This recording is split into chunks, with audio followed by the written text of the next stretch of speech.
takes us on to our final point for today. So many leadership initiatives use language of engagement and things like it, but really they're just performance or performative pieces.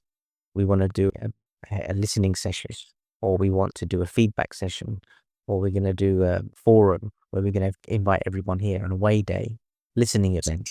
But if you listen to some of the examples that, and you've all heard it, nothing changes. People then say nothing changes. Well, they're hearing, but they're not changing anything. So an example I had is that a leadership team recently held a listening event, complete with breakfast and lunch and tea at the end, fancy lanyards, professional chair and stuff like that. But there was one problem. No one listened because they had an action plan to say, well, this is what they're going to do.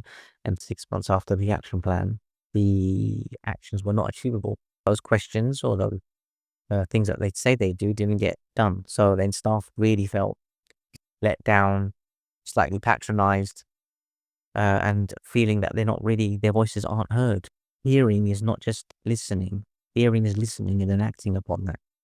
In another case, like a senior director made themselves accessible by inviting junior staff to bypass their managers and come to them directly. Is that good? Is that bad? So sometimes middle managers aren't listening. And that's why you have to go up to the senior manager. But so that's poor communication. Is that defensive posturing? Is that a lack of psychological safety? Do the middle managers feel safe or not? So there's a lot going on. If you think about a frontline team tried to raise in concerns about unsafe staffing levels, I'm sure I'm speaking to everyone who's listening understands that scenario. And they tried to raise this with their line manager and no action, no acknowledgement. Eventually they went to a senior and said at a listening event, well, we don't have enough staff. And now the middle manager feels absolutely furious. Why did you go there? But actually they were told and they did nothing about it. But only after this formal kind of like open voice session has been told, that's when the action would happen. So then you start to create these perverse behaviors. Don't speak to your manager, speak to the seniors. So this is about where is the trust in the organization. Organizations need to get middle managers to be better listeners and have better feedback mechanisms and be better at conflict navigation, because those reporting lines would work if they did that. Everything doesn't have to go to the senior manager, although it does, where it's very serious, do that.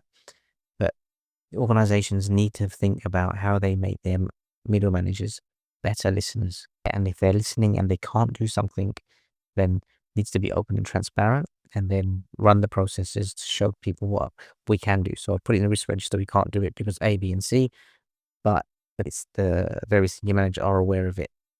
Risk register, however you want to say it.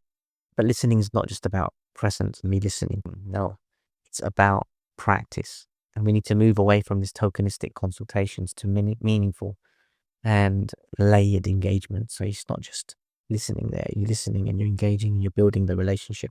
Do it properly. Sometimes even things don't work out the way your staff want to. They built this relationship with you and they know that they can come and you can have a reasoned conversation. So that's when you say every voice matters and every level of leadership is ready to hear it and every level of leadership is ready to respond. And that's what we want. So listening is about response and it's about holding space, listening to sometimes just a little bit of outpouring, but then holding space and then responding and resolving.